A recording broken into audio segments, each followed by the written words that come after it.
Ian Vásquez, welcome to Dad Saves America. Thanks very much. Great to be here. So we first connected, I want to say maybe like March, April last year, because you are at the Cato Institute and you were heading to Argentina. And it was like, oh my gosh, is there a chance for us to maybe do something with Milei? And so we started talking, and I'm excited to talk to you now because you focus on international development. You have in the past written quite a bit about some things that are in the news right now, like USAID and the role of American taxpayer money abroad and what it does and does not do. And so what I'd like to do is start there and then help my audience and myself understand, what can we learn from our own mistakes and the mistakes of others in the case of Argentina. So let's actually just start with foreign aid broadly. Does foreign aid matter or work? Well, my short answer is no, and we shouldn't expect it to work. And now we have at least some 7 decades of experience with foreign aid, not just the United States, but other countries' foreign aid, the World Bank, other kinds of government-to-government aid institutions, and government aid institutions that give to all sorts of types of foreign aid programs. And one thing that stands out is that aid and growth have no relationship to each other. So there's no real correlation between foreign aid and growth. Some countries grow, some countries don't, some countries grow slowly, but what makes a country grow has nothing to do with aid. In the best of cases, in the worst of cases, aid can be very harmful. So to me, it's always been much more important to look at the factors that actually do cause development and do cause growth. But we do have a lot of experience with aid, and I think that when you look at sort of the history of foreign aid, you start to see why it's been such a disappointing record. And it's been disappointing not just to the critics of aid, but to the advocates of aid, which is why every 20 years or so, you get this debate going about, boy, shouldn't we reform the aid program? And the last time around that we had this was almost 20 years ago. And I think that was really a very good debate that was had when a lot of research, academic research, including at the World Bank and other places, showed that aid really doesn't do much to promote development and can make things worse. All right, I'll keep this quick. If you like what you're hearing and want to hear more, don't forget to hit that like button and subscribe to the channel so you won't miss our new content as it comes out every week. And now, back to the conversation. There's 2 books I read a while ago that sort of gave me the baseline of like my biases on this. One was The Tyranny of Experts by an economist named Bill Easterly. And that book went into, at essentially said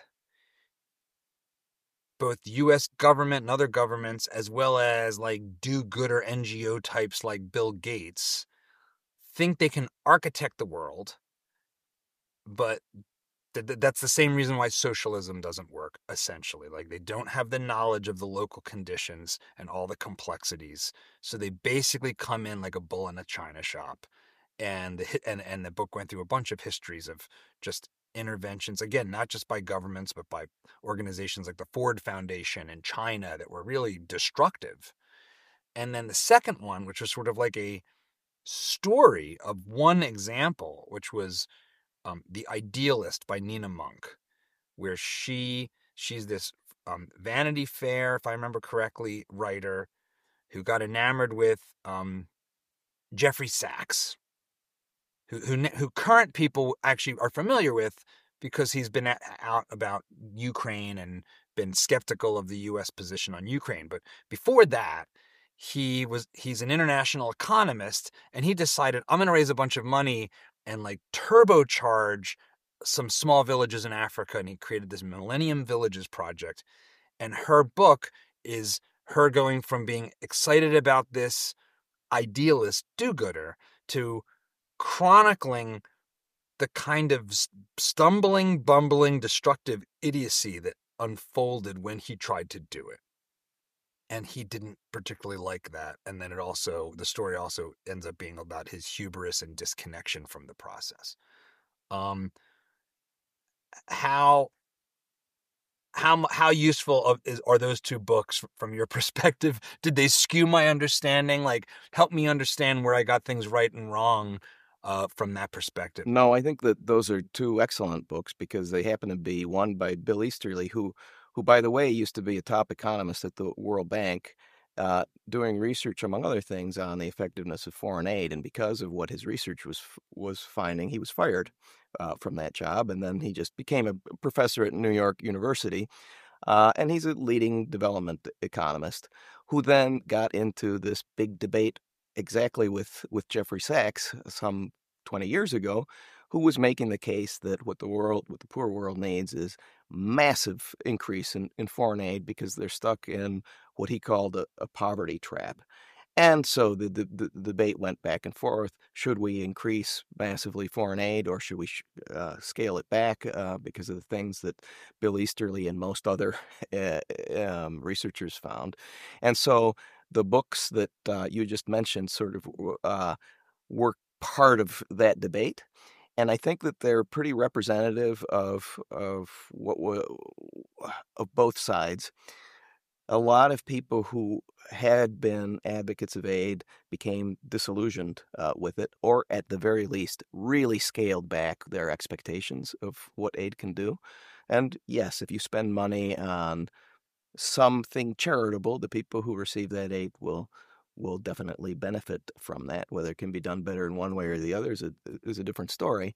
But that is a very different claim than saying foreign aid is something that you can use in order to not just promote development, but pull entire countries out of poverty into self-sustaining growth. And that's a fantasy. And I think that that's what the most of the academic literature has concluded now we should get away from. But there's a big gap between the scholarly work and the political world, where there's always a push for more and more aid, which we're kind of seeing right now in the political debate. But anyway, Bill Easterly's the right guy. He also wrote a book called The White Man's Burden that's on similar themes. He's written several books on development that I think are really important to understand what causes development and what role aid plays in that. I met Bill in the early to mid 1990s when he was an economist, and I don't think that he's going to mind me telling this story at this time. At the time, this was in 1994, we published a book at the Cato Institute that I co-edited on the failure of the World Bank and the IMF, and it was an indictment of foreign aid. And so the top World Bank vice president for outside relations called me and said, look, we should sit down and talk about this because I think, we have a new president at the World Bank, and we see much more eye to eye than you might think, and we can work together. We're now so much more pro-market and so on. Okay, so we went out to lunch, and I went with a colleague, and they brought their heavy hitter, Bill Easterly, to the table. And they made a lot of the vice president was making a lot of arguments. We made a lot of counter arguments that I think carried the day, and Bill Easterly sat silently the entire time, and I could tell that he was in no mood to support the arguments that the World Bank was putting out. And ever since then, we've been, we've been in touch, and I think I've been a big fan of his work. But I think his intellectual evolution is very representative of the people who actually have studied foreign aid closely. I have heard this, that in intellectual circles, Bill Easterly has, if not won, is not in disrepute. Not at all. And He's very well regarded. and so, frankly, I personally am almost shocked by that because, in a world where academia seems to be increasing its percentage of staff members who like communism, the notion that any elite institution could go in the correct direction while still being academic minded almost seems antithetical to some immutable laws of degradation of academia that I think I've come to understand. So why do you think it is that that this international aid industry has even been able to embrace it? Because it seems like it's almost against their interest, because he's fundamentally arguing like we shouldn't be doing much of the stuff we're doing.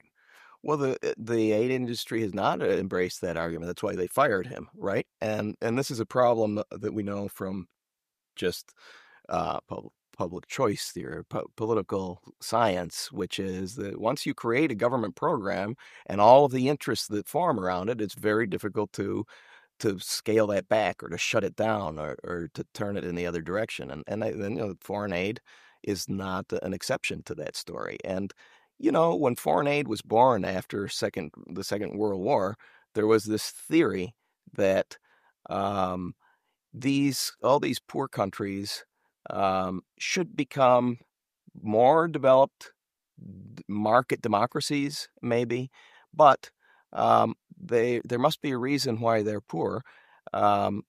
And so all sorts of experts came up with plans that departed from the market type institutions and policies that made every developed country developed, under the theory that those rules and those ideas don't really apply to these people, and therefore there has to be all sorts of government programs and massive wealth transfers from rich countries to poor countries. And that actually really did help to keep those countries poor, and in the worst of cases ended up supporting dictatorships, undermining private property rights, increasing massively the regulatory state. Central planning was supported by foreign aid, and on, and increases in debt to unsustainable levels. So foreign aid really does have a miserable history. And even when countries do the right things, aid really doesn't have a role because basically when you have all of the worst policies on record and you pour money into that environment, it makes things worse. And see the public school system in the United States. Yes, and at some point in the early 1980s, aid agencies started to figure out and said explicitly, well, we haven't been very successful. Therefore, what we need to do, because the policy environment is not good, is change the policy environment. So now we will give aid conditioned on policy reforms. They adopt more market-oriented reforms and so on.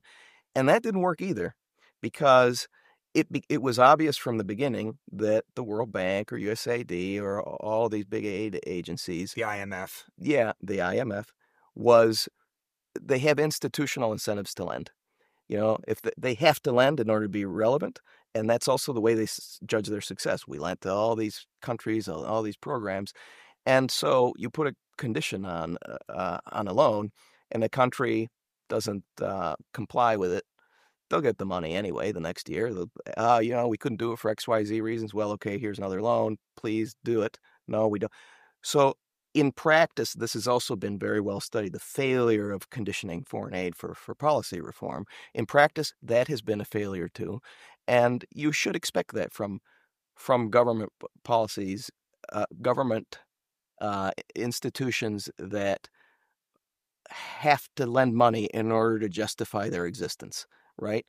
And the model itself is bad. When you pay your client to take your advice, that's just a bad model to begin with, right? And so that has also failed. And yet there have been countries that have reformed and so on. So again, scholars have looked into that, and there's no relationship between actual reforms and foreign aid. Reforms happen for a lot of reasons. Foreign aid is not one of the reasons. So not even there does foreign aid have a good record. So it's like you barely even can trip into being there at the same time that a good thing happened. That's the closest you get. Well, We happen to be there while other people that aren't us worked around us to make good things happen in spite of us muscling around. when you give money to almost every country in the world every year for decades on end and something good happens, of course they claim we did look at what our aid did, but that's not a serious analysis. So I want to come back in our conversation to the positive things, how you understand the way that countries grow, and it comes to this book, I think, is the Human Freedom Index, which you are one of the maintainers of. But right now in the news, we have, uh, the Trump administration and this bizarre, exciting / weird thing of Elon Musk and the meme named Doge, Yeah. the bunch of 20-year-old super brain computer nerds cracking open agencies and finding all manner of worms and snakes. And one of them is USAID, which is like this classic naming scheme. Let's name it Happy Sunshine and Fluffy Tails. But it's not exactly a narrowly humanitarian organization. So how do you understand? You've written about USAID. What is USAID? Well, I should say that it's the main agency that promotes foreign aid in the United States. There are a lot of agencies that have foreign aid components, but that's the main one. But I should say that foreign aid is used to do a lot of different things, not just to promote growth. That is also one of the problems with foreign aid. There's so many objectives to it, so many expectations to it, and of course, all of them have something good attached to them. But good intentions, of course, we know are not enough. They can be the road to hell. Right. So, or maybe often are. So aid is supposed to promote democratization. It's supposed to also promote stability among allies in important parts of the world. It turns out that includes very nasty dictatorships. It is supposed to promote development. It is supposed to promote sometimes improvements in the environment or infrastructure or agricultural extensions, all sorts of things. And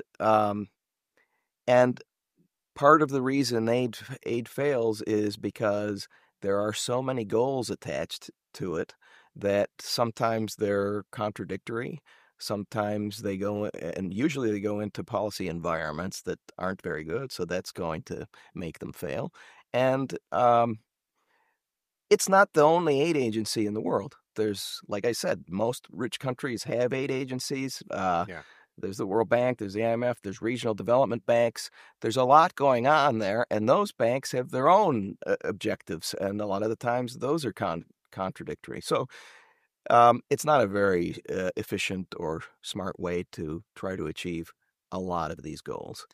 The one thing that is a sort of two-sided issue is, often people, especially like policy people, will point out that, the American public believes foreign aid is a much bigger source of our fiscal problems and our debt than it actually is. So I want to get to the things that I think are maybe not just sheer numerical impact, because I think it seems like maybe the impacts are worse when it's not just measured in dollar terms, but in influence and corruption and villainy. Yeah. But just for someone who's hearing about this but doesn't have a context for it, and they might think we need to cut foreign aid because we need to get control of the deficit. How big of a deal is foreign aid in the United States when it comes to the deficit and our debt? Hardly any. I mean, it barely will. Even if you got rid of it, it would barely put a dent in the overall deficit. We have federal spending at about $6.75 trillion. USAID dispersed something like $32 billion last year. So that's not very much. I mean, that if it's wasteful, let's cut it. That should always be the rule. But let's not expect that that's going to make a big difference in terms of reducing the deficit. But But there are other much more compelling reasons why we should cut back foreign aid that doesn't work. And you mentioned some of them, but my my view is that as long as we have this pretense that foreign aid can promote development, it gives you sort of a wrong focus on development priorities because um, there are so many other things that are important that people who advocate development should be focusing on, like the establishment of property rights, like reducing burdensome regulations, which is a huge problem in the entire developing world. And usually, foreign aid does not help in that regard. It makes things worse. So I think that one benefit of sort of officially recognizing that aid doesn't work in terms of development is to put the focus back on things that matter. And that's also one of the big frustrations that I've always had in Washington is that any discussion about development in poor countries quickly devolves into a discussion about U.S. foreign aid. And the best that you can say about it is that it's not important. The worst is that it makes things worse. Um, I'm broadly speaking a classical liberal, libertarian-minded person.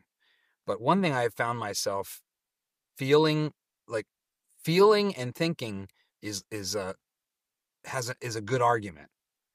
Comes from the likes of actually Ron Paul himself spoke this way, but there's a kind of interesting nexus that seems like it's actually part of the DNA of the Trump administration with Tulsi Gabbard in particular, and that is we've sometimes just outright been a bad guy. We have meddled in other countries for our end that might be really at odds fundamentally and maybe even like without caring to the ends of the countries that we're doing shenanigans in. Whether it's through the CIA, people on the left will often point to this writer who's said, he was an economic hitman. You see similar criticisms of the IMF and the World Bank. Not all of them, I think, are of the same value as a criticism, but there does feel like there's an overall sense that our footprint as an interventionist hegemonic power on the global stage, and I think South America is particularly, and we're going to talk about Argentina later in our conversation, is a perfect example of US messing around that is at best for our benefit and clearly selfish and kind of destructive and maybe even just like villainous. So I know I've thrown a lot at you there, but how do you understand the character of this kind of intervention? Are we really just doing mobster stuff? Well, that's a strong way of putting it, but there's no. Advocates of foreign aid often like to claim that this is apolitical and this technical type of work just to help countries, but there is no way that you can go into a country and support program A versus program B or the current government in something that can be actually very contentious even in that country without affecting the the domestic politics of that country. So it's impossible not to have an intervention from an aid agency without actually affecting the domestic politics. It has to be that. And the State Department and other advocates of foreign aid always say that USAID's programs are a component of our overall foreign policy. And so what you were talking about was, I think, also a broad criticism, I think correctly in so many cases of U.S. foreign policy that was used to achieve all sorts of dubious things. And there's no doubt that USAID is used for those purposes as well, either as a carrot or as a stick. We're not going to give you this, or we're going to give it to these other guys instead. And that is meddling. And I don't think that that's the proper role or should be the proper role of the United States government. Oftentimes, it deals with very contentious and contested issues, even among Americans. So I don't think that the federal government should have so much power in dispersing funds to achieve what is essentially nation building, or at the very least meddling within the political environment of other countries, even when I would agree with some of the goals. If the goal was to promote freer trade, I would still be against it, partially because that doesn't tend to work, but also I don't think that it's the proper role of the U.S. government to give money to achieve those outcomes. Has there been instances that you find have been particularly egregious in the way the U.S. foreign policy and its use of foreign aid? And let's actually keep our focus on Central and South America, because it also ties into some concerns people have about why there's immigration and whatnot. Are there times where it's like we were messing around? It's like whether it's in Nicaragua or I'm not an expert on all the history, but you are more than me. So where have we been the worst? Well, I mean, the fact of the matter and is, I love America. This is Dad Saves America. Well, so I'm not trying to bash America, but I think we have to look coldly in the mirror. I think that that it is a healthy attitude to be skeptical about how much government can achieve in the United States, and when it's overstepping, which I think it does a lot, there are problems. Now, when it does so in countries that are far away, about which most Americans don't know very much about the culture, and it can have consequential effects in those countries, particularly smaller countries where the power of the U.S. government is much bigger than in larger countries. That can become a problem, and I think that the Central American countries are an example of that. I mean, we've supported dictatorships in Central America in the past. There's been actual military invasions in the Caribbean and in Central America, that then received lots of U.S. aid. And I think that doesn't redound to the benefit of those countries or to U.S. foreign policy. It certainly isn't viewed positively by people in Latin America and in those countries. And that's not to say that if we didn't do that, everything would be rosy. Yeah. But there is a history of meddling that has definitely made things worse in a lot of places. Do you think?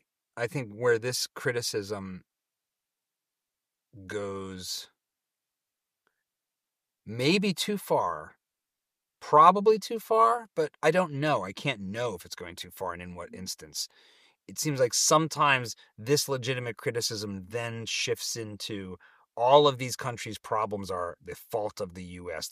Venezuela is poor instead of rich because of U.S. sanctions, or Cuba failed not because of communism and murder by Hugo Chavez, but because we economically blockaded them. And of course those are nonsense arguments, but why are they nonsense?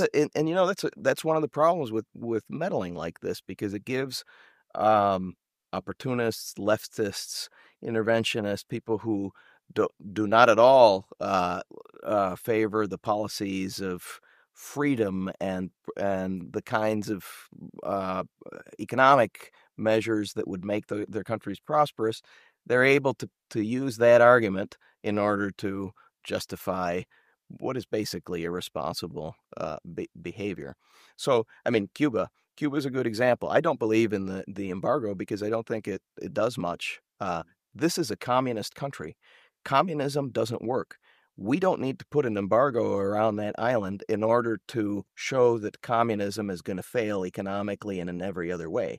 But when we do, it gives the impression that, number one, we're not very confident about our own ideas, and number two, that is possibly what is causing the misery in Cuba in the first place. I think that if you lift the embargo, things are going to be just as bad as they are now. There's no doubt about it, because that's what communism does.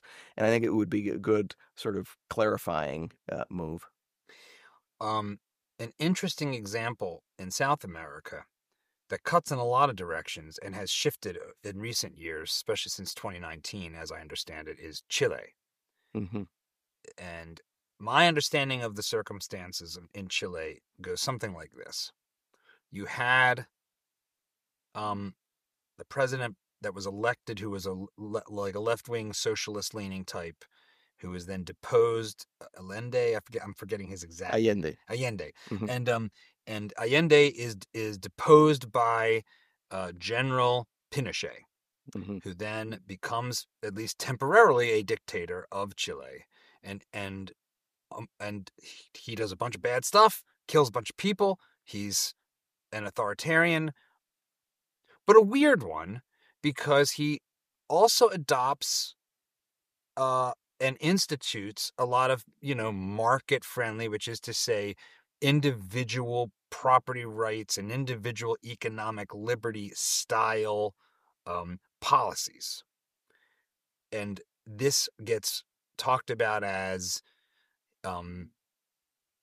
being a kind of U.S. meddling opportunity, that the Chicago boys come down and feed him a bunch of U.S. ideas, and Milton Friedman met with him, and therefore Milton Friedman's besmirched for having met with him, even though, the L.A. mayor went to Cuba 8 times in the past several years, but nobody seems to care about that except us right-wingers.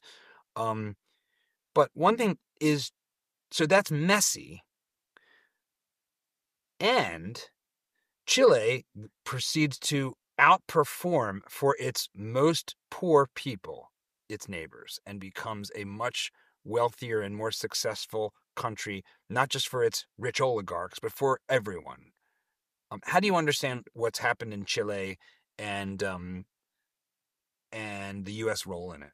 Well, I mean, Chile is one of the great economic success stories. There's no question about it. But it's also an unusual story that can tell you a little bit about the role of luck in the country's path, or a person's path for that matter, because um, it turned out that in the 1950s, the Catholic University in Chile, in Santiago, Chile, decided to have an agreement with the University of Chicago economists, School of Economics, to have an exchange program and teach Chileans that style of really good sort of free market economics. And so by the time that things were really going south under President Allende, the leftist, who I should say didn't just apply really bad policies that was creating inflation and impoverishment. He actually was, um, in my view, he had undermined democracy completely. Um, he was violating the Constitution on a regular basis, and the Supreme Court repeatedly told him to stop violating the Constitution, and he didn't. That's why the Congress asked for the military to intervene. All of the political parties did, and that's what happened. Really? So the elected body, the legislative body, asked for the military to intervene. Yeah. and depose Yes. this essentially criminal president, to but intervene. Who was elected. But to intervene. Okay. Or maybe not to depose necessarily. Well, or how else would the intervention happen? I think that's right. So anyway, that happened. There was a coup. And then there was a military regime, a military dictatorship, up until 1989. We can debate about whether it should have been shorter or should have been longer, but the unusual part was that when General Pinochet overthrew the leftists, and there was a strong communist presence in that government, he didn't know what he was going to do. It just so happened that there was a group of economists who had already had a plan. They had prepared for a democratic government to do all sorts of free market reforms. It was called el ladrillo, the brick, because it was so massive. It was like a brick. And this is famous at that time, and it's famous in Chile. The brick is what made Chile a success story. These guys thought about everything: free trade, cutting spending, privatizing Social Security. It's all in there. And that's what they presented to the general. And they said, look, this is the opposite of what communists believe. That's the argument that the general understood. And that was what was applied under his presidency, which is very unusual because it essentially reduced the power that he had. You have a military dictatorship that decided to increase economic freedoms, increase the choices, the everyday choices of people. By definition, that reduces the power of government because, as people say correctly, the control of economics is the control of life itself, right? So when you start liberalizing economically, you start creating greater spaces of freedom. And as we've seen in country after country, but Chile was really one of these first test cases, is authoritarian regimes that start to liberalize economically end up liberalizing in so many other ways.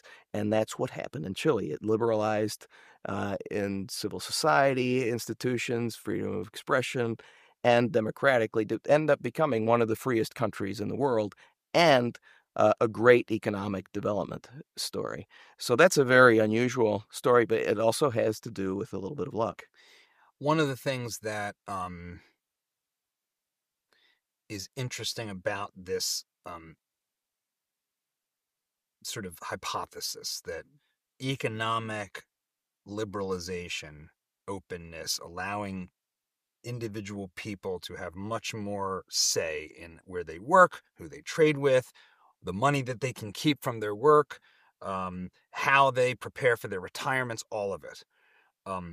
That leads to social and political liberalization. It seems like China has backslid Yes, it on the has. political, and that's a pretty big country that also experienced incredible economic growth in the aftermath of this kind of reform, right? Like it was, Mao is a horrendous, disastrous, murdering communist scumbag, and he destroys his people, and Yeah. to the point where people are being told they don't own the teeth in their mouth, and then he's dead, and you can only be in grinding poverty for so long, and you have a memory that you didn't used to be quite this poor, and things start to change. But why do you think China? Do you have a sense, any opinion on why China seems to be a counter argument to the liberal economics leads to liberal politics? And I mean liberal here in the sense of open, not left. So I should say that the claim, as is the case in most of social science, is um, a general claim about trends and patterns. It's not an absolute claim that this is an iron law. Yeah. And so the claim is, I think, still very true. I mean, so Chile did this and ended up being a democracy. Same thing happened in Mexico years later, Indonesia, South Korea, Taiwan.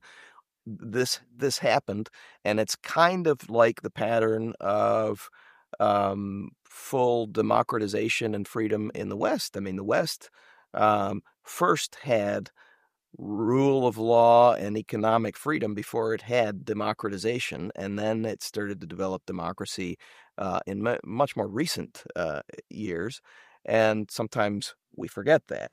Yeah. Lay that just real quick. Give me the quick summary of what you mean by that Well, I mean, yeah. if you go back a couple of hundred years, you have Great Britain as one of the great democracies. You have the United States, but who could vote? Men, sometimes just men with property.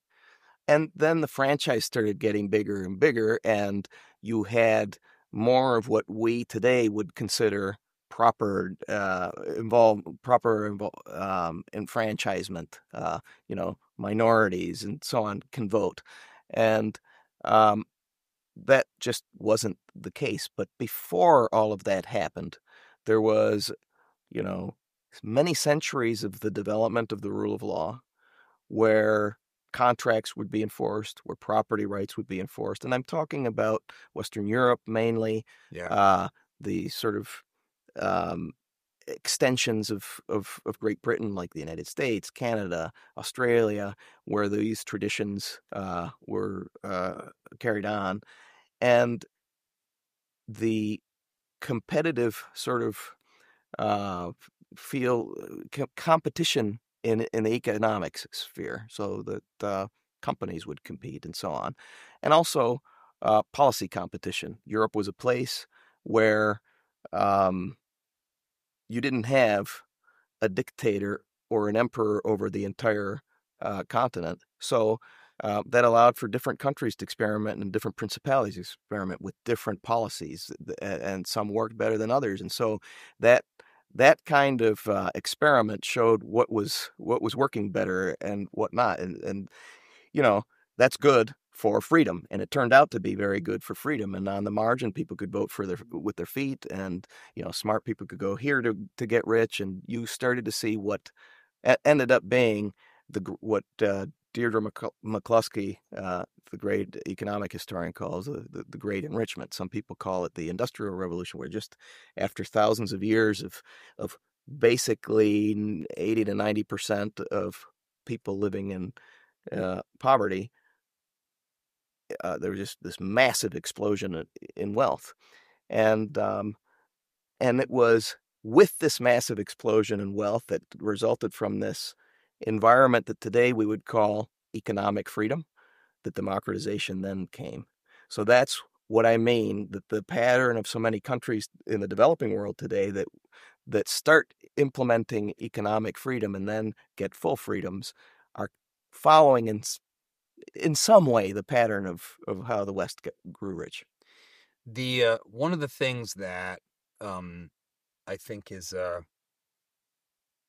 interesting is that you have this argument on the left that uh, it's fundamentally just like a theft argument, that the reason why the West is wealthy and is colonialization. That you have England, France, and Spain go out into the world and steal everybody's stuff, and then America is just an extension of that, benefits from all the stuff that got stolen.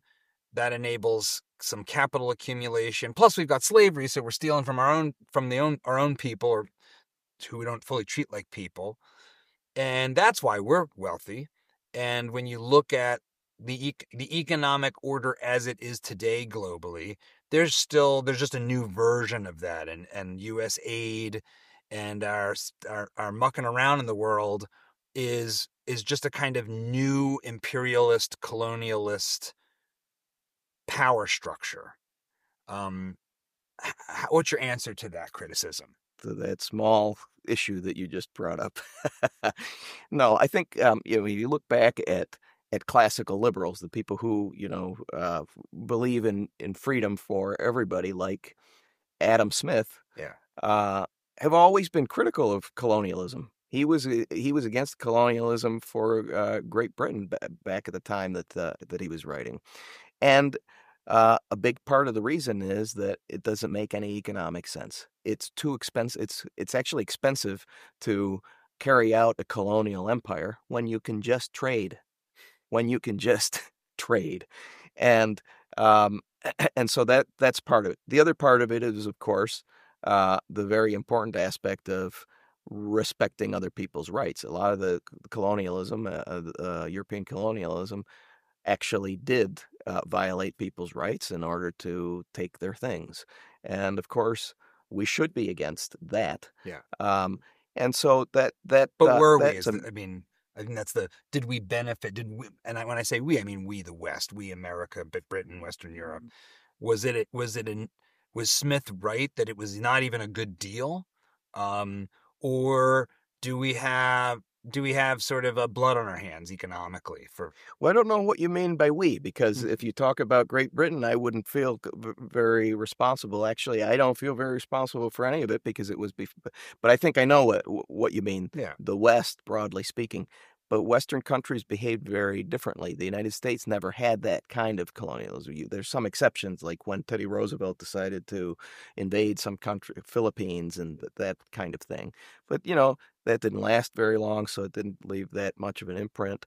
Um, there's also good arguments to say that in India, for example, the British left behind some good institutions that actually improved upon some of the local conditions. The same you could say about Africa, parts of Africa. But that, in my view, isn't enough to justify uh, co- colonialism, uh, either morally or economically. We had Marion Tupy on the show a while back, who's a Mm-hmm. colleague of yours at Cato. Yeah.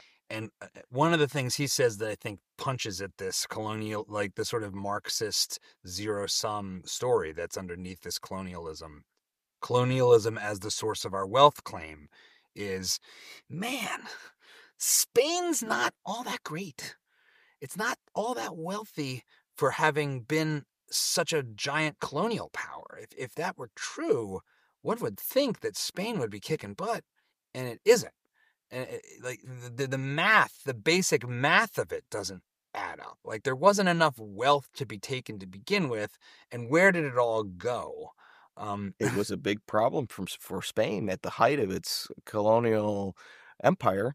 It had high inflation. It had massive mismanagement. So it didn't turn out to be a good deal for Spain. Of course, eventually those countries left the empire. um, you before By the way, that Go was ahead. a long time ago. So to keep blaming, as you as you still hear some people do, colonialism on the current troubles is it's a distraction from what people should be paying attention to, because there are plenty of developing countries that have overcome these so-called obstacles and have um, put themselves well on the road to development. The One of the best examples, or one of the ones I find so particularly compelling, is India. In that, and I made this film with Arthur Brooks a couple of years back, and Mm-hmm. we went to India. It's called The Pursuit, and I talked to several economists and locals. But as I understand it broadly, um, India, achieves independence in, is it 1948? 47, 48, right around Mm-hmm. the same time that there's a lot of nation state post World War I and World War II nation state formation. Pakistan, Middle Eastern, Ottoman Empire breaking, all this stuff is happening in this time frame. Um, India has this long stretch of having fundamentally like democratic socialism, central 5-year plans, massive regulations. And then in the 90s, you have this move towards economic freedom. It's not a perfect free market, but it becomes much more open, much more liberalized, much less red tape to do business. And in the run up to that period, you have all kinds of crazy stuff. First of all, we as Americans only understand India to be the place where Mother Teresa is tending to the poor. And also, even among economic circles, there's discussions of the Hindu rate of growth that, Mm-hmm. like, oh, well, Hindus can only grow at 1% per annum per head. And then along comes market reforms that liberalize the economy more than it was, still not as much as here or Switzerland, but more. And the place just takes off like a rocket. And something like 350 to 400 million people in India have rocketed out of poverty into middle and even upper middle class quality of life while still being a democratic society. How do you think about, do you think that's a fair telling of the story? How do you think about what's happened in India? Because for a lot of people, I think, especially older people who remember Mother Teresa on television, India is like the case study of desperate, tragic poverty. Even like Paul Ehrlich, who's Mr. Population Bomb, that book in 1968 was partly inspired by his own trip to India and Mm-hmm. saying, like, oh my God, there's too many people. We're swimming in people. We got to have less people. So, how do you think about that story? Yeah, I think that's largely right. I mean, remember before the early 90s, India basically was a socialist country, but it was a very poor socialist country with massive regulation and mass poverty. I mean, it was one of the poorest countries and one of the biggest. After China, it was the second most populous country. Still is. Uh, and what happened there was in the early 90s, they did introduce a lot of market reforms. And when you do that, starting at a very low base, a very repressed economy, Yeah. and also from very low levels of poverty, you can get high growth rates for many years, which is what happened in India. 8 to 9% growth rate per year. China had the same story beginning in the late 70s and early 80s when they started their reforms, and they had 9 to 10% growth rates per year for decades. And that lifted more than 600 million people out of poverty. This is unprecedented in world history and in its speed and in its scope. And India has been a big part of that story. Both of those countries are still not very free countries, but the point here is that the movement toward more economic freedom is what matters. And of course, you have to keep going. You can't just stop. So that's largely a correct depiction of what happened um, in India. And it speaks to the importance of implementing these kinds of policies. But they occurred because of the policies that came before were complete failures and ended up in crisis, and everything else had already been tried. And remember, this happened at a time when there was the collapse of central planning all over the world. Socialism collapsed, and in the developing world, like India, people just abandoned the central planning model that had been inspired by the Soviet Union.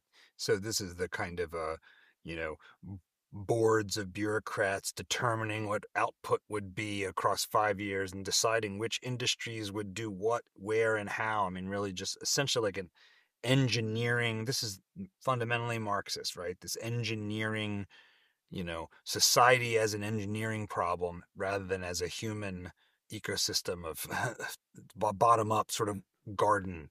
Well, that's right. And think of virtually anything that a market-oriented person can think of as a bad or terrible policy, and India had it. India really was one of the worst places for economic policies and institutions. They called it the license Raj because it was so overregulated that it was um, it just got its own fame even among developing countries.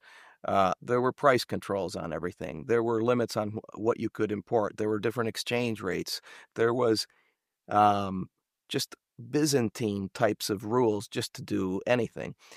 And this was sort of the fashion during decolonialization, which is when a lot of these countries like India became independent, because they had been colonized by the West, which they viewed as market economies, and so they needed to, in the telling of the story, they should reject those things because those are foreign ideas, foreign to uh, India and these countries that were colonized, and instead adopted this type of socialist type policy, ignoring the fact that socialism is also a Western concept. That's And always been the thing that's so funny to yes, me. It's like, how dare, the colonialization of Africa. It's like, so you're telling me that the adoption of Marxism, which was like French salon, German sort of loafer philosophy imposed on all of the African continent by people like Robert Mugabe, is not intellectual colonialization? What are you talking about here? remember that a lot of these guys who led these countries in Africa and certainly in India, Nero, they were educated in the West. They were educated in the best schools in England and in Educate. France. That's right. And those were the ideas that they imposed in their countries as a sort of anti-colonial response. Pol Pot's one of my favorites for Yeah, going off to France and coming back and just turning his country into literally killing fields. that's right. I mean, not favorites as in favorite bad examples. Um, we have a bad example that I mentioned at the start of the conversation, which is Argentina. We're bouncing around the world, but this is our foreign aid conversation. Um,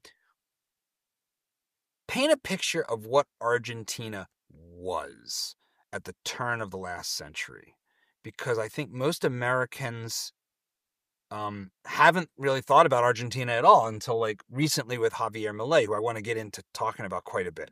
But what was Argentina, and how was it seen in say 1920, or at the turn of the century, before World War II, before the rise of all this left wing stuff? 100 years ago, and certainly at the turn of the century, the 1900, Argentina was one of the richest countries in the world. It was also one of the freest countries in the world. And the reason that it was because in the 1800s, in the 1850s, they implemented a new constitution. It was a constitution that was written by an Argentine classical liberal who was very fond of the U.S. model and was very well educated. And it was a classical liberal constitution, like the U.S. Constitution. And Argentina followed that constitution, and that made Argentina rich. People from all over the world emigrated to Argentina. They would go to Argentina, they would go to the United States for decades. And Argentina then became fabulously prosperous well into the first part of the 20th century.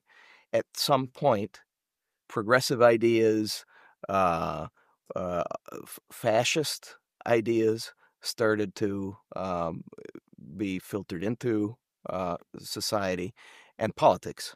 And in the 1940s, you had the emergence of these generals who instituted a coup. One of them was Perón, in order to implement different ideas.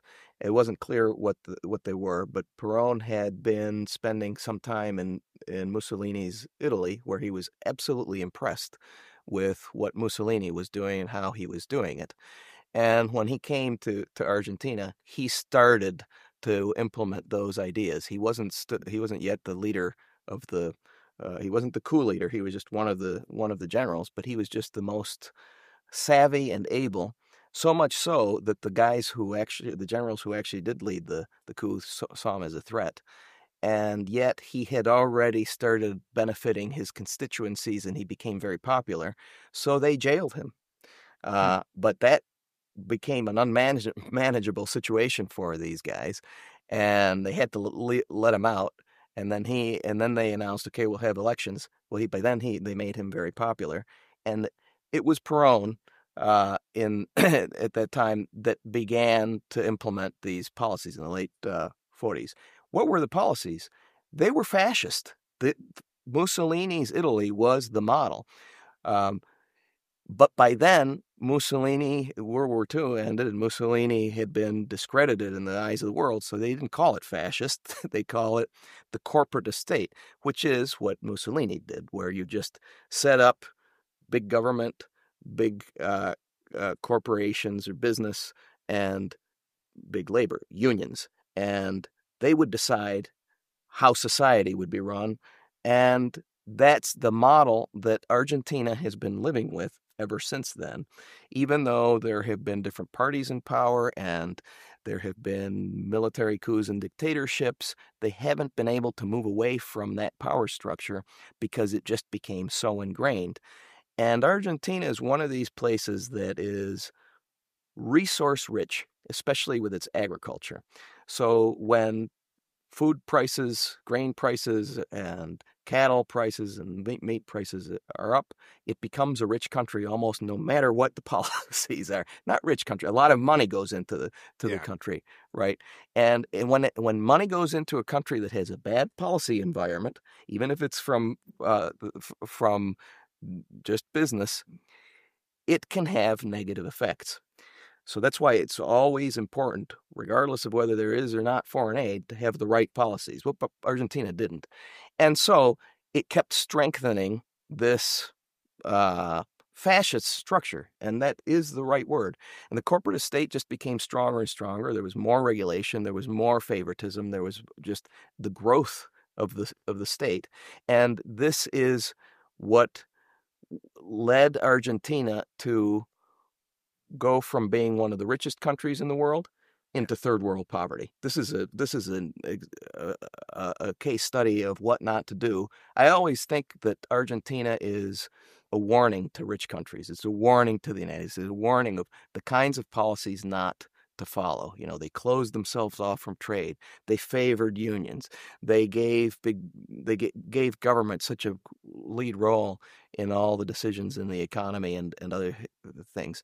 So what we see in Argentina is not just it became poor, it went from crisis to crisis, hyperinflation, debt defaults, um, economic and financial crises every 20 or so years. And during this whole time, they haven't been able to get out of that corporatist structure until now, because that is what Javier Milei, when he ran for president, was denouncing. And that's one of the things that made him different. He's the first politician that said, the real problem here is all of that. We shouldn't try to improve on the model. We should get rid of it completely. And that was new. One of the things that's so interesting for, I think, people who have a cursory sense of like communism, socialism, fascism, capitalism is the Peronists or Peronistas are fundamentally left-wing. But you're saying they're fascist, which we in our sort of like bumper sticker level of American history understanding think is right-wing. Oh, Mussolini, he was one of the Axis powers. He was right-wing like Franco and obviously Hitler's in a whole different category, but they were buddies. Help me and viewers understand when you say that Argentina went from being a more free market society to more fascist, why that isn't a move to the right?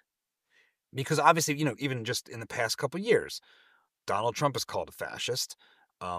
Fascism as a word gets thrown around in American politics willy-nilly. Yep. So help dig into that a little bit and put it on the spectrum so that we can understand what we're talking about. Well, I should say, I mean, we do have to be careful with the use of the word fascist, because if you use that word, it does bring up images of concentration camps and shooting people on the street and all of that stuff. And that's not what I mean when I say this. What I mean is the sort of the political science definition of fascism, which is to concentrate these big groupings into political groupings that decide everything for society, which is the corporatist state. And that's what Argentina is. But I say fascist because it is what he copied from Italy. I mean, the labor laws of Argentina is the Carta del Lavoro of Italy. It's just translated. And the worst labor laws in all of Europe. And that's right. And that is what really strengthened the labor unions that were on the side of the government. The other ones got crushed. And once you do that, it is very hard to undo. So to answer your question, when you look at sort of the extremes on the right and on the left, you start seeing that they have a lot of similarities. Strengthen the labor unions, impose protectionism, impose all sorts of regulations, a distrust of the market. The government knows best. Decisions have to be made with a small group of representatives of society that will tell you what's best for you. So, as Peronism, which is what that movement came to be called in Argentina, developed, they took on this sort of we care for the people type rhetoric and image, which then became Don't Cry for Me, Argentina, and all that. Which then became more associated with the left, because that's the political thing to go with. That's not the origin of Peronism. During World War II and before, Perón himself was openly admiring of Mussolini and of fascism, but when that was crushed, he stopped talking about it in that way. The ideas were the same. What a lot of Americans don't realize that helps put this in context on the political spectrum is there's a book called The Forgotten Man by Amity Shlaes. I don't know if you're familiar with this, but Yeah, it I've lays read it. out and Great book. it brings the receipts that FDR and his brain trust, led by a man named Rexford Tugwell, saw Mussolini's fascism as an exciting third way between laissez-faire, free enterprise, and communism, but heading in the direction of communism. It was not like, oh, it's somehow in the other direction. It's like, no, if your starting point is, you know, let people write contracts with each other and have them be enforced by the legal system, and that is your unit of organization as a government. It's like, we have courts, do what you want, make agreements. If you violate the agreements, you get punished.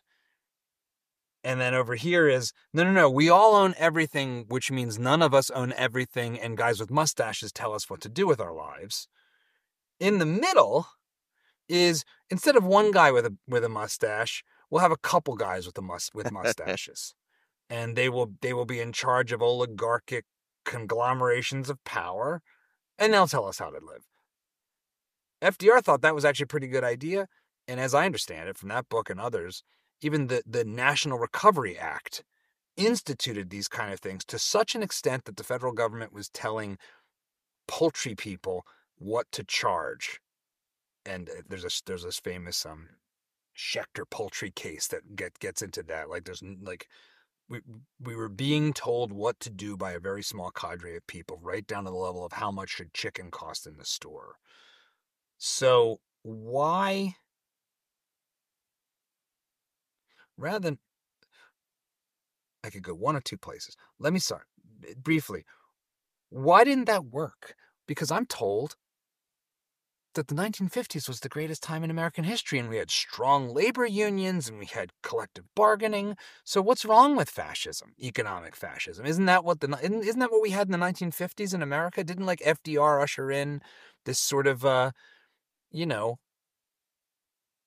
grand bargain that saved us from ourselves?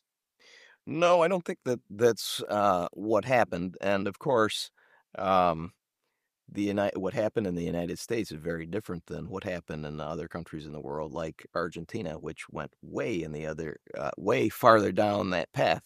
The United States is still a country of institutions. Many of us can be critical about what FDR did, but he didn't undo the entire constitution. He didn't undo everything. We didn't have fascism. We still had a market economy. There were still things that FDR did which we might not have liked, but a lot of them also came to an end as the Great Depression ended. I think that we forget how in the 1930s how much people really were admiring of what was going on in Germany and what was going on in Italy at the time, because there was a Great Depression, that there was a crisis, and economic and other types of crises have that effect of having people sort of lose confidence in the institutions and the policies that they had been living under. And you can understand why. Yeah. But if the causes of that crisis are misinterpreted, you're going to end up with really bad policies. And I think that that's what happened during the Great Depression with a lot of what FDR was doing, um, where people, and he himself, saw it as a failure of the free market system. But we know that that wasn't the case. We know that from what Milton Friedman has written and others, that this was really government failure on in a lot of areas. Protectionism, Yeah. monetary policy that created a small problem into something massive, precisely because it was exactly the opposite kind of response that a Federal Reserve should do. And so I think that's what happens anytime there is a crisis. And we've, in the United States, been living with crises in the last 20 years that include the financial crises and the COVID pandemic. Yeah. And this really does lead people to lose confidence in their institutions and in their policies, and that's when alternative viewpoints are promoted and political opportunists can rise.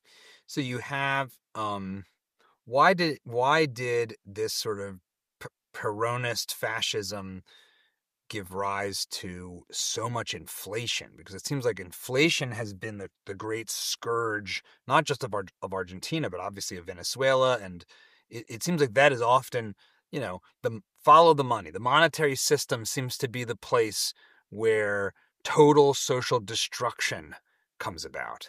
When you have the government in charge of so much and it's financing so much, and you have all sorts of privileged groups all across your political system, somehow you have to finance them because this is not a self-sustaining model. So as long as there's some money, you can finance it. Then the government goes into debt and spends and spends, and then in order to finance that debt and those huge deficits that result, they print money. And that's when inflation starts going up. And that's when you also get hyperinflation. And that's when you get the economic and financial crisis and debt devaluations and debt defaults. And that's the story of Argentina. It goes through these cycles where uh, it goes up and then it goes down, and it goes up and it goes down, it goes up and it goes down. But the trend relative to other countries is that it gets poorer over time. And that's what's happened. So that um, there's a popular saying in Argentina, it's been this way for decades, that says, if you leave Argentina is a country that if you leave it for 20 days, everything is different. But if you leave it for 20 years, it's exactly the same. Oh God. So here we are.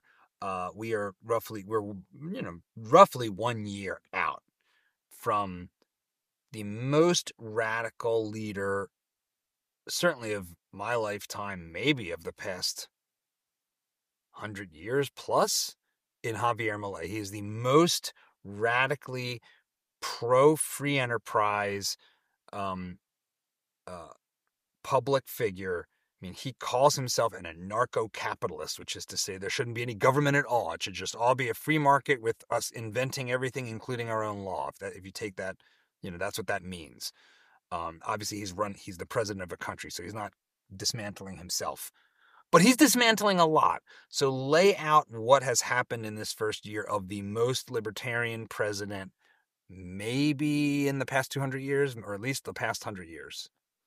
Well, that's right. I mean, what is going on in Argentina is highly unusual. First of all, they have a president who campaigned on a radical platform of liberty. And that radical platform said what Argentina needs is a complete paradigm shift. We're going to throw away everything that has been established over the past 80 years called Peronism, and we're going to replace it with what he calls a new social contract, which is you can pursue your life project as you see fit as long as you respect the equal rights of others.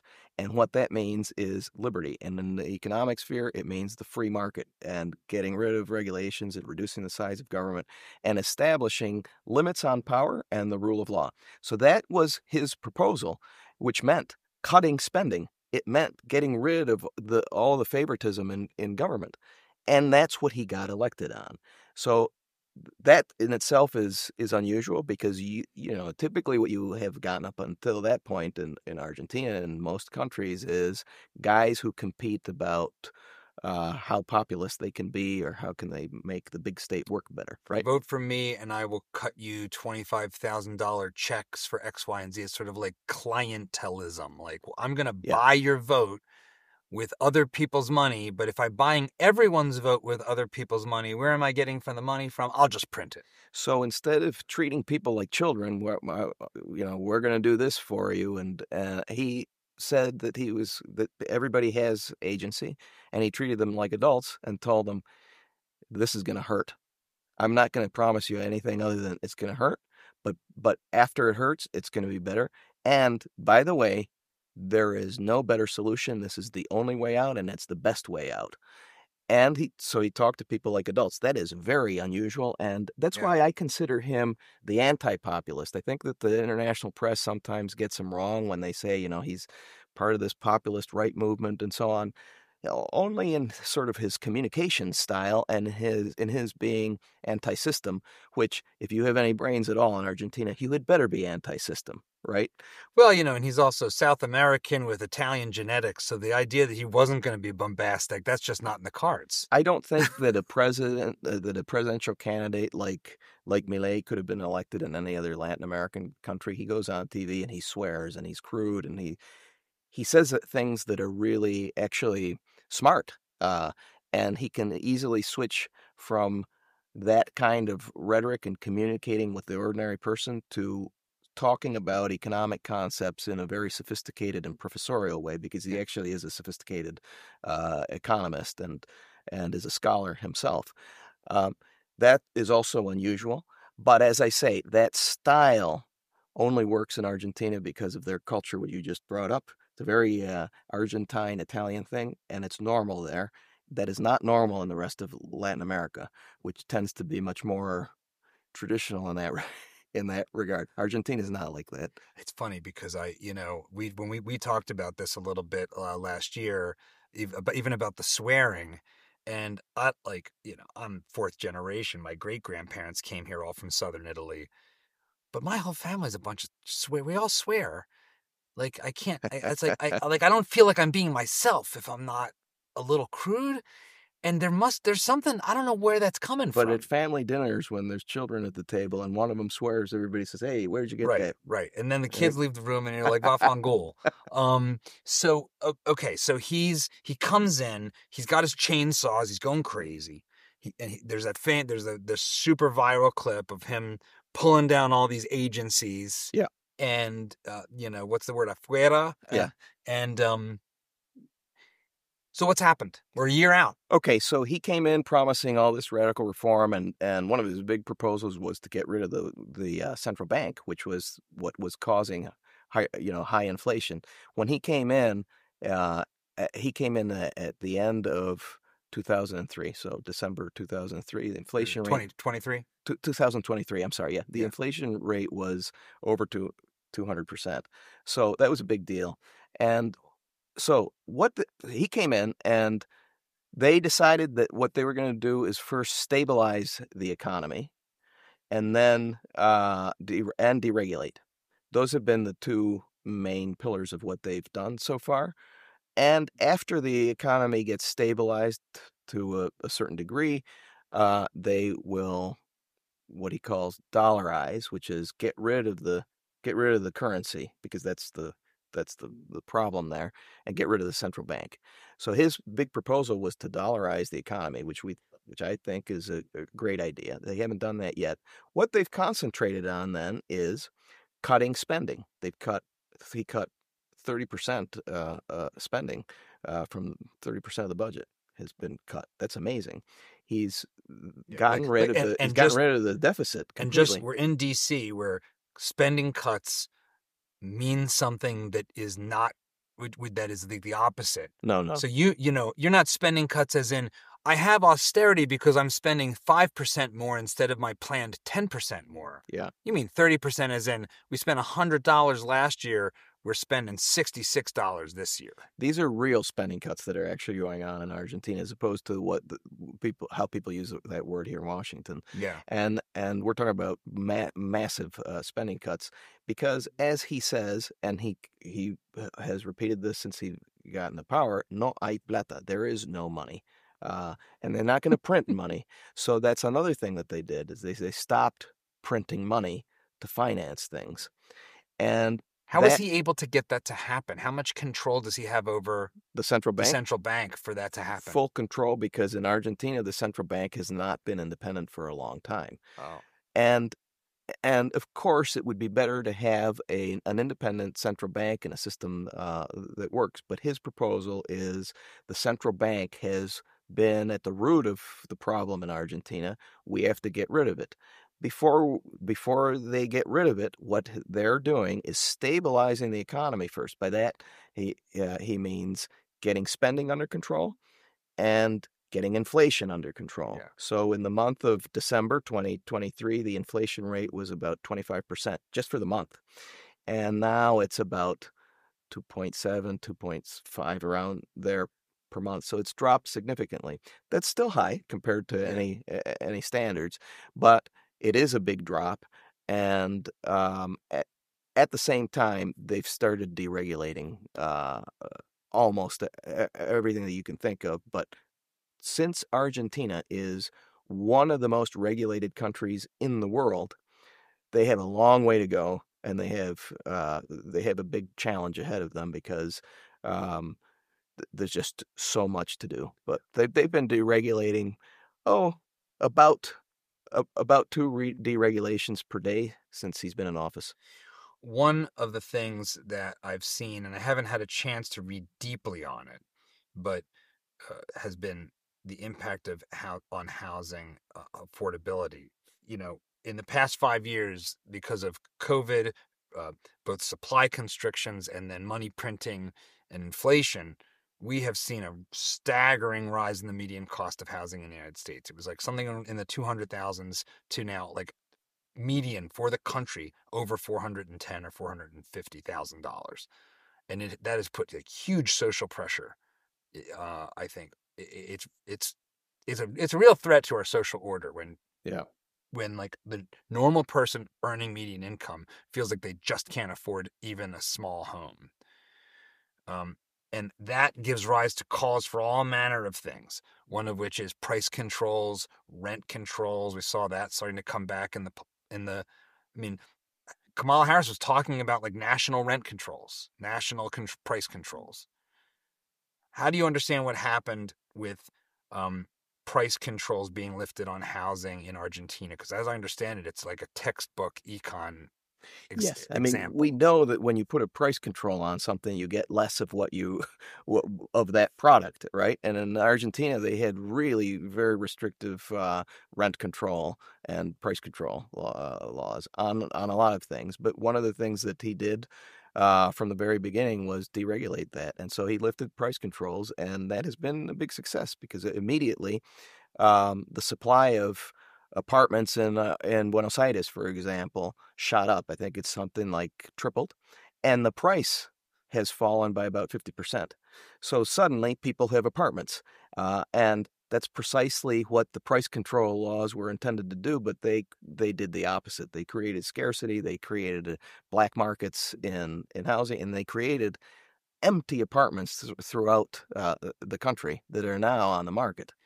This might not be a fair question to ask, but when you hear that, so you say, okay, they wanted to cap a price control says you cannot sell or lease your property to someone else for more than X arbitrary number. And we're going to make it lower than what the market rate is because people are complaining about the market rate. So let's say lower. Let's just say $1,000. You can only rent an apartment for $1,000. If I own the apartment and I will lose money renting it at $1,000, I understand why. Well, I'm just not going to rent it then. I'm not going to rent and lose money. I'll just live in it or I'll do something. But the fact that so much housing supply came back up for grabs that the actual prices went down by half, it almost is like I can barely understand how fast that would be because it's like, wait, who are the people that were willing to offer the rent at half the going rate? Why were the price controls so bad that even they weren't willing to do it then? Like, do you have any Yes, sense of the mechanism here? yes, it was that bad that they weren't willing to do it. Because remember, this is a country that is living with high inflation. And the rent control laws said if you sign a contract, that contract is at a set price for the next, I think it was something like the next 3 years. Nobody knows what the inflation rate is going to be in the next few months. Right. So it doesn't make any sense to do that. So automatically that just shut down the market. Um, so that was just one of the rent control laws. There were a lot of things. All of that was lifted, and you had to pay in the local currency, not in dollars, because if it was in Yeah. dollars that maintains its value, that was not legal. So that's why black markets were created, and there were some ways to go around it, but they created huge inefficiencies. Some people converted their apartments into Airbnbs, but there are rules on that in Argentina that it has to be short term and has to follow this, that, or the other. And so then people were moving around from apartment to apartment just to live in the city. So it creates huge inefficiencies and losses of wealth for everybody. Um, as I understand it, so there's been a lot of good, he's balanced the budget and he's brought inflation down wildly, although not down to like the level of 0 or the level of 2% or something per year. So it's maybe 2% per month, which I don't know what that is on an annual basis, but it still would be high inflation by U.S. standards. Um, I I believe that there are some things, like he said, there's going to be some pain that like maybe poverty rates and stuff have gone up in the short run. How do you understand what the downside adjustments and pain has been? He said they're going to experience pain. What has that pain been? Yeah, the way that I look at reforms of this type, I I don't think that I don't think of these things being the result of the reforms. These are the increase in poverty and the pain is the result of the bad policies that came before that inevitably you're going to have to fix. You either do it now or you do it later. Yeah. And so there isn't a way of avoiding that. And the best way is to do it quickly, which is what he has chosen to do. So on poverty, the poverty rate was something like 40 to 40 some percent when he came in. It had been rising under the Peronist governments over the last decade up to 40%.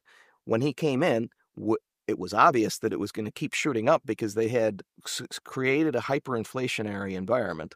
And of course, that hits the poor the most, and the economy was just in free fall collapse. It could have been much worse. So, in the first year, poverty went up, and it reached, according to different calculations, 50 some percent, maybe 56%, something like that. They release their poverty numbers only once or twice a year, so everybody relies on universities and experts that are doing poverty calculations now. What has happened is that the poverty rate has already begun to come down, and Wow. some So really, indicators show that it's down to below 40, like high 30s, below 40%. It may be at around the rate that it was, but a lot of scholars are showing that it's below that now. And so that's a very quick turnaround. I mean, the economy started to pick up last year in the second half of the year, or maybe earlier. So growth is back. It still has a long way to go just because it's coming from a big hole, right? Uh, but even the poverty story is a positive story in Argentina.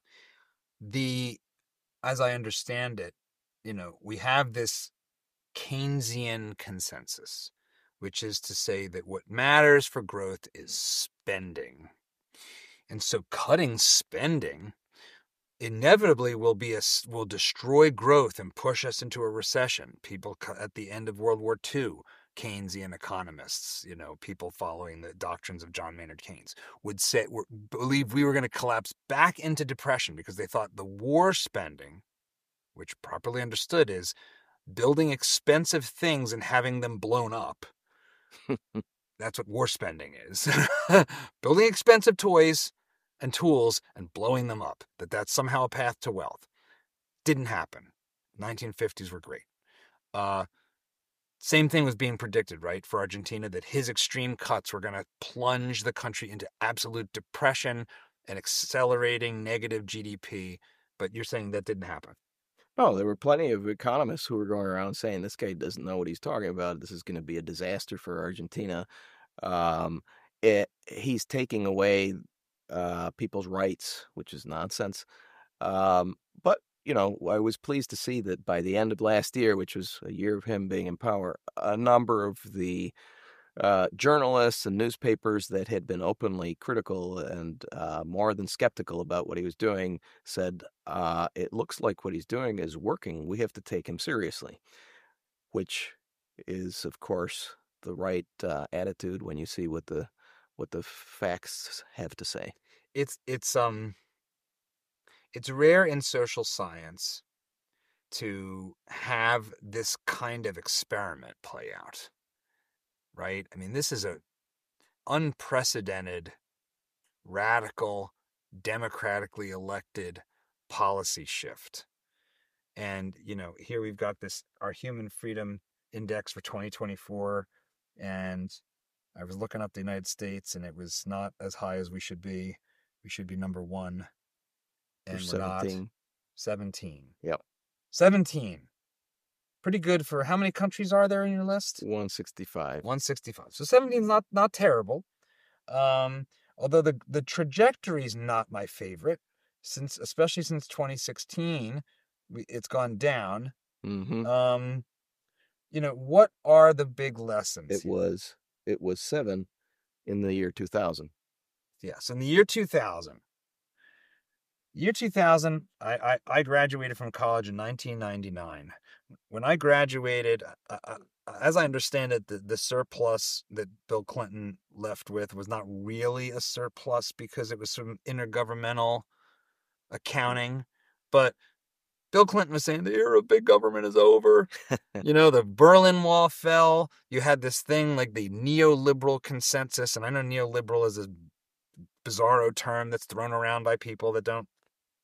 It's like, what do you mean by neoliberal? I don't know what that means. But there was generally a belief in 2000 that capitalism, freedom, free markets, rule of law, the things that constitute Americanism, the American constitutional order, won. We were at the end of history. 25 years later, it's all still up for grabs. What are the most important lessons we need to remember, and how does what Argentina is experiencing help us understand them? Remember that in the year 2000, Keynesianism was dead. Everybody thought that was vanquished, including Milton Friedman, which is what he said shortly before his death was one of his great accomplishments, that it's dead. And one of the things that we have to keep in mind always is that bad ideas never fully die. They're always sitting around. And like I say, if we experience a crisis, that's the moment that all ideas are tested, including bad ideas, good ideas and bad ideas. And if people lose confidence in the things that brought progress, which I think we can confidently say are market policies, freedom, generally speaking, if people lose confidence in that, then bad ideas will start creeping in. And I think that that's something that we have seen certainly since the financial crisis in 2008. And so you have this constant intellectual and even an ideological battle going on. And I think a lot of us are surprised about how far some of these ideas have been taken in the world of politics in the United States. We have seen both parties go into populist extremes, which I think has gone much farther than some of us would have thought or expected 10 years ago. YouGov and I think and another organization have conducted polls that found upwards of 28% of Gen Zers said they had a favorable view of communism with a C. So that's one indication that the battle of ideas is never dead. Mm-hmm. We're, what Reagan said, we're one generation away from liberty dying, to paraphrase. you're at the Cato Institute. It's very much a stalwart of classical liberal libertarian thought. Has not been particularly fond of Donald Trump, um, on a lot of in a lot of areas.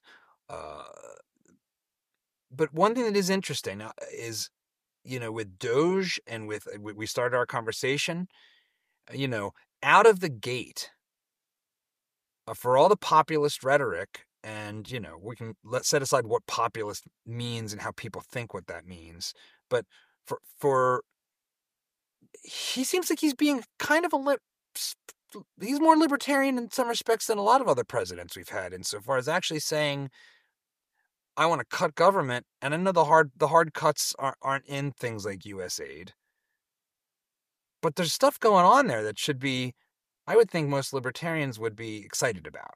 So how do you think about, not necessarily as a embodiment of the Cato Institute, which is all kinds of different scholars, but how do you think about um, Donald Trump as we sit here in February 2025? Yeah, I mean, I think that it depends what aspect of his what he's proposing you have in mind. Yes, of course, I'm in favor of deregulation. I think that's one of the best things about this administration. But it also matters what he's doing and how he's doing it. So, for example, I'm in favor of shutting down USAID, but it has to be done consistent with the Constitution and the law. And a lot of what's going on today is not that. So even if I'm in favor of some policies that I think should be implemented, we have to do it in a constitutionally legal way. Because um, the president is not the king. He can't just do whatever he wants across the entire government. That's what the Congress is there for. And if you just ignore the things that the Constitution says are up to the Congress, then even if I agree with the policy idea, I don't think that it's a good way of doing it. So I think even in the deregulatory area, with his executive orders, there are some that I agree with, some that I don't. I don't like the deportations. I don't like that kind of thing. Um, it has to be done legally. Some of the executive orders are undoing previous executive orders. I don't have a problem with that. It just speaks to how the next guy that comes in can undo whatever Yeah. Trump did, right? So I would much. I think that there has been so much going on that we really have to sort of tally what ideas are good and what are bad, and what are being done in the proper way and what not. And it's a mixed bag, but but in general, the idea of deregulation is, I think, one of the most positive aspects of this administration. I think, as a builder from New York City, I think he truly hates regulation. you know, I voted for Trump. I kind of like him in a lot of ways, and there's plenty of areas where I disagree, and I talk about it on the show all the time. One of the things that I think is hard in trying to navigate this new world order, if you will, is, let's take USAID and a lot of these agencies. And I'm not a constitutional scholar, but it seems like we're so far away in our structures from the Constitution as it lays out what the Congress can and can't do. And the Congress has passed laws that create things that don't really seem like it had the power to do, and they've been upheld, like the Department of Education, for example. Hmm. So President Trump, like, God bless him, wants to kill that sucker. Yeah. And as far as I'm concerned, the sooner its head can get chopped off, the better. Since when where in the Constitution does it say the Congress can create that thing? It doesn't seem. Is some of the legacy um of the executive branch and the and the just like, have the executive do make good things happen thing?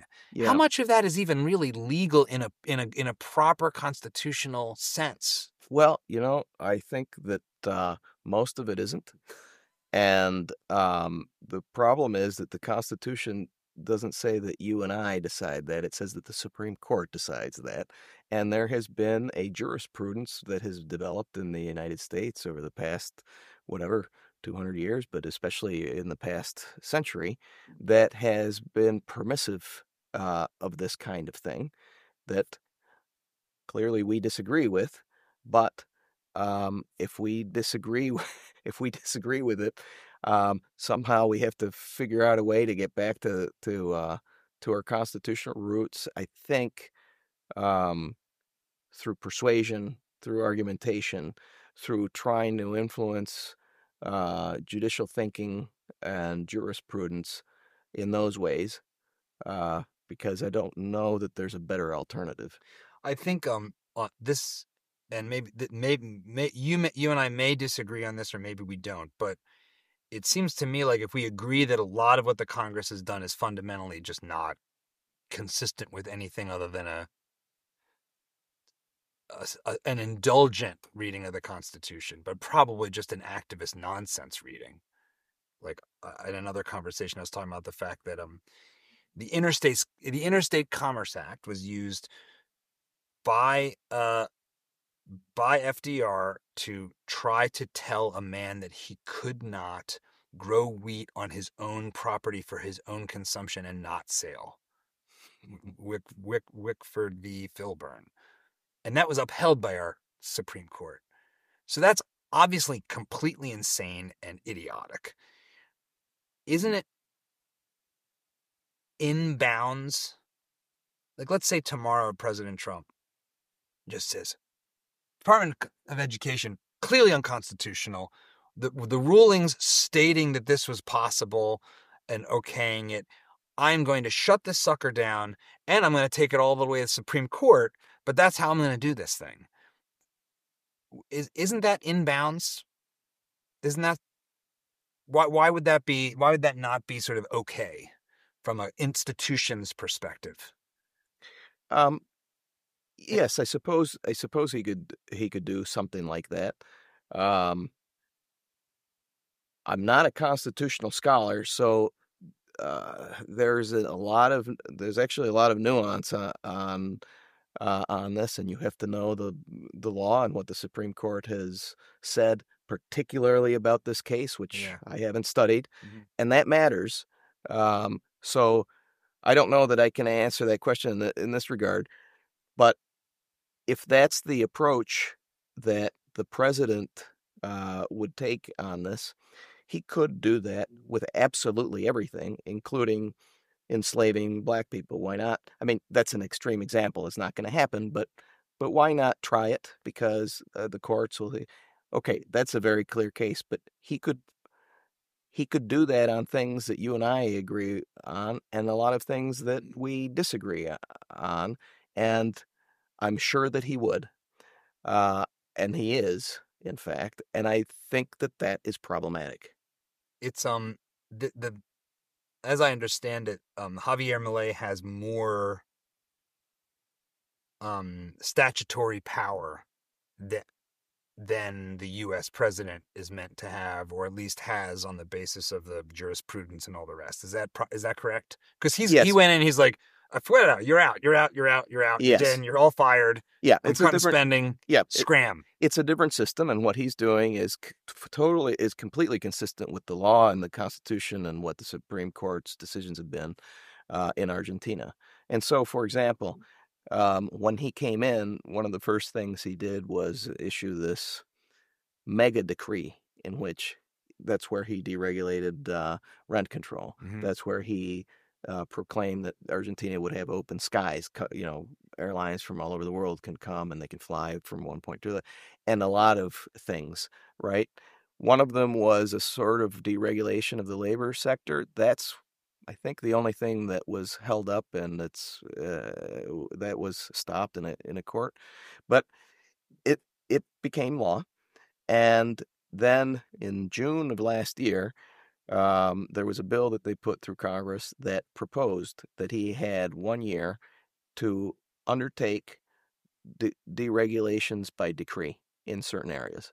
And so most of the deregulations that are going on in Argentina now are under that authority. which is why in the Ministry of Deregulation that they created, there's a countdown clock of how many days are remaining to do their deregulations. And I've been there and I've seen it. And these guys go in early in the morning and they stay late at night. It's a team of, I don't know, about 40 people, top-notch economists and so on, legal experts.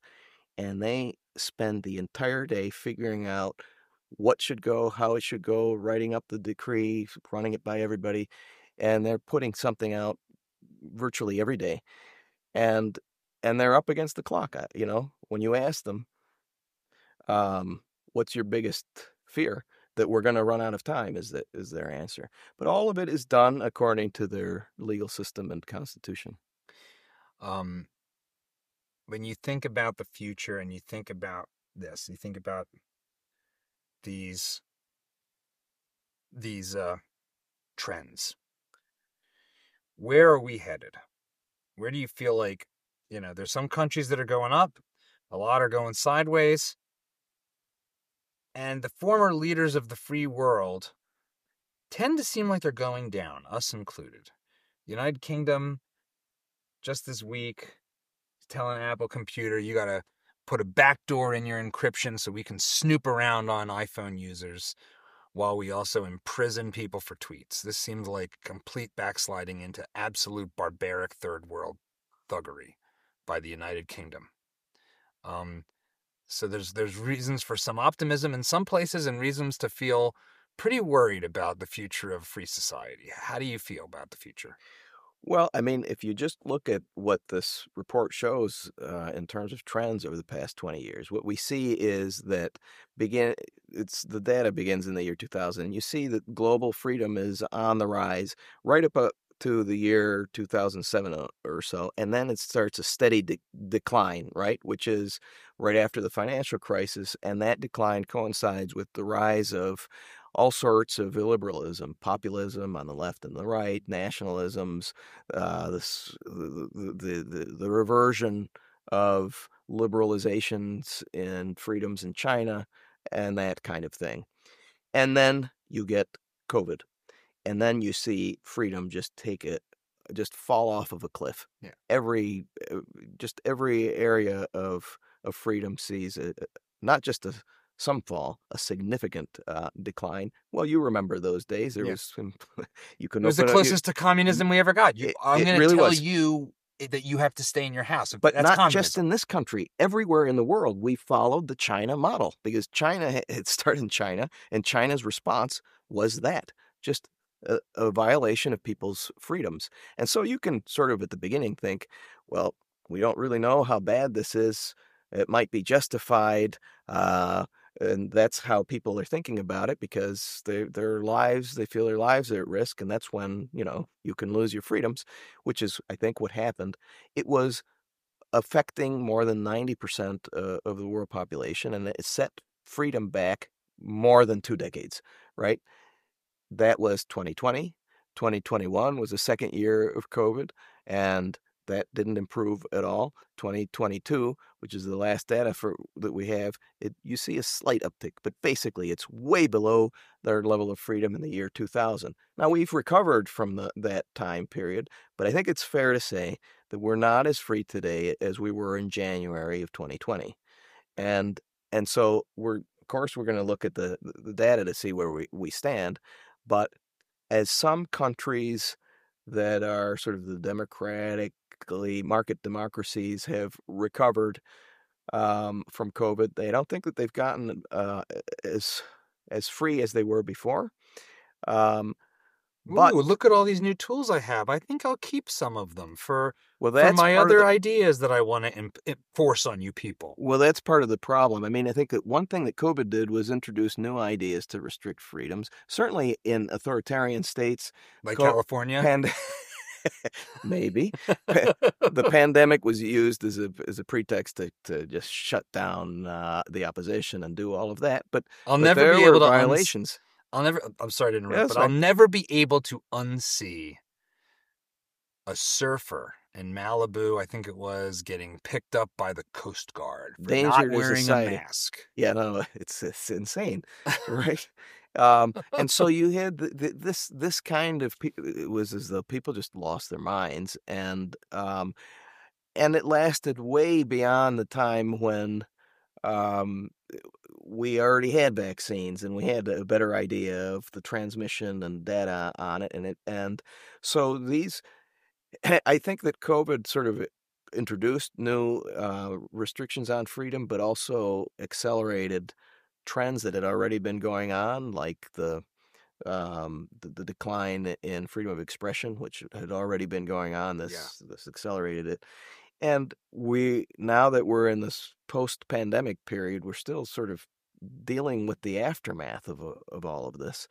And these ideas are still in the air, right? So we'll see what happens. Clearly, we're freer than we were during the pandemic. I think we're less free than we were before the pandemic. I think that the democratic capitalist societies have bounced back a lot better than the authoritarian states, which are either continuing to go in the other direction or they're not going to bounce back as much. And so then I believe that what we're going to see in terms of freedom in the world is a greater inequality of freedom than existed prior. And this really is the problem in the world, is the level of freedom and inequality of freedom in the world, which is to say that if you look at the top quartile, the top 40 or so countries, only about 14% of the world's population live in the freest countries. And if you go to the bottom half of this ranking, that's about 77% of the world's population. This is a huge inequality in freedom, and I think that is what plagues countries in terms of just dignity, but also it hurts their human progress. I asked this of every guest, and we call the show Dad Saves America because I think that is a role as an individual that we play as men in particular that has outsized effects more than maybe anything else we can do, frankly. That it's heroic. Not just for our family, but for our community and then for the country. How do you think about your role in the American story? Well, I'm originally from Peru. My father's Peruvian. I was born there. My mother's from Wisconsin, and her father was from Nova Scotia. So I feel like I have roots in that identity in a lot of the Americas, and I consider myself the true American. Um, and I especially identify with the principles that made America great, of liberty. Basically, that. My whole life has been a contrast between poor and impoverished Peru and wealthy and progressive in the right sense of the word United States, and trying to figure out what accounts for the differences. So professionally, I've always been looking into what makes countries prosper and why basic freedom matters and plays the key role in dignity and in progress. So that's my professional life. But in terms of the way that I think about liberty personally, um, the other side of being able to do what you want as long as you respect the rights of others is responsibility, because you have to be responsible for your decisions. Yeah. And that's where a lot of people don't want responsibility. That's where the populists and the illiberals uh, gain a lot of ground, because they tell people that they don't have to be responsible, right? We'll take care of this for you. We'll be the father figure. Well, you can't have government do that if you want to keep your freedom and dignity. And so, um, in many ways, I think that the proper way of thinking about liberty is the liberty part and the responsibility part. And I think being a parent, you have to teach both of those things too. Ian, thanks for being on Dad Saves America. Thank you.